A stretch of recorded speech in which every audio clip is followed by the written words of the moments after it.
And President Trump's meeting with the King of Jordan comes as he's doubling down on his plan for the U.S. to take over Gaza.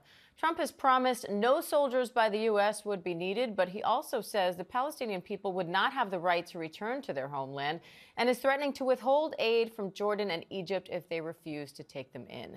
Let's bring in Jordan's former foreign minister and deputy prime minister, Marwan Muasher, for more. Ambassador, thank you for coming on.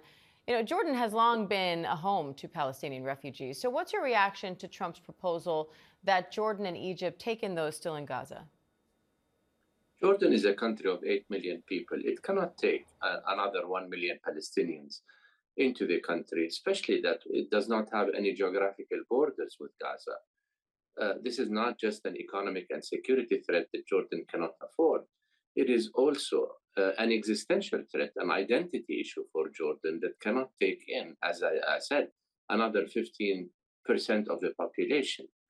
Jordan is not in a position to, acquiesce to what amounts to helping Israel establish an alternative homeland for Palestinians in the country. President Trump thinks he can strike a deal with King Abdullah, but this is not a situation that lends itself to a deal because of the reasons that I outlined. This is an existential threat to Jordan, and therefore no amount of economic pressure or incentive is going to convince the king to acquiesce to this proposal.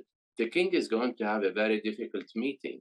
On one hand, he does not want a confrontational attitude with the president in their first meeting in his second term. On the other hand, he also cannot acquiesce to what the president is proposing. So it's going to be a difficult meeting. Now, supporters have said that given the unrest in that region for so long, that you need a new approach. And the president, Trump, here is saying that this will be better not only for Gaza, not only for the Palestinian people, but for the region in general. What's your response to that? Let's remember who did the destruction in Gaza. It's not Egypt, it's not Jordan who did the destruction, it's Israel. And it's interesting that Israel is not asked to do anything about it, but it is neighboring countries like Jordan and Egypt who had nothing to do with the destruction are now, asked to bring in more Palestinians. Let us also remember that Palestinians themselves don't want to leave, and they have made this clear time and again. When the ceasefire took place, Palestinians did not crowd at the Egyptian border. They instead went back to their homes, knowing fully well that their homes are no longer there. So in practical terms, it's very difficult to understand how President Trump is planning to implement this proposal, which, by the way, has been received with widespread condemnation, not just in the Western world, but throughout the Arab world as well. So how do you think this plan for Gaza could impact the region and the world? It is not a plan that is implementable, Diane.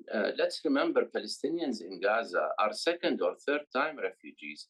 They came from, many of them, historic Palestine in 1948. These people know. And President Trump has made it very clear that if they leave, they are not going to be allowed back.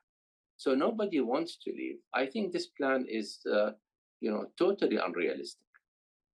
Is a strong U.S. ally, but President Trump is threatening to withhold aid if Jordan doesn't support his plan. What's at stake in today's meeting?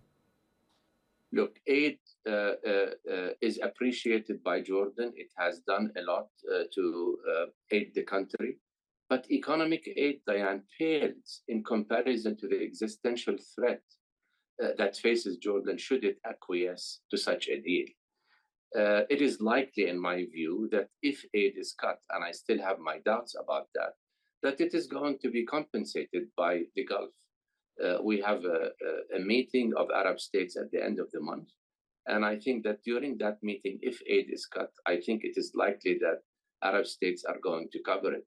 But once again, we cannot compare economic aid to Jordan with the existential threat that Jordan faces should it acquiesce to such a proposal. Is there anything you think President Trump could say at this meeting to get the Jordanian king to support this plan? If I know the Jordanian position well, if I know the position of the king well, I will say no. Categorically, there is nothing that the president can say to convince the king. Public opinion in Jordan is standing very solidly behind the king in opposition to such a plan. I don't think that there is anything that the president can say that would sway the king. All right, former Jordan Foreign Minister Marwan Muasher, we appreciate your time today, sir. Thank you. Thank you.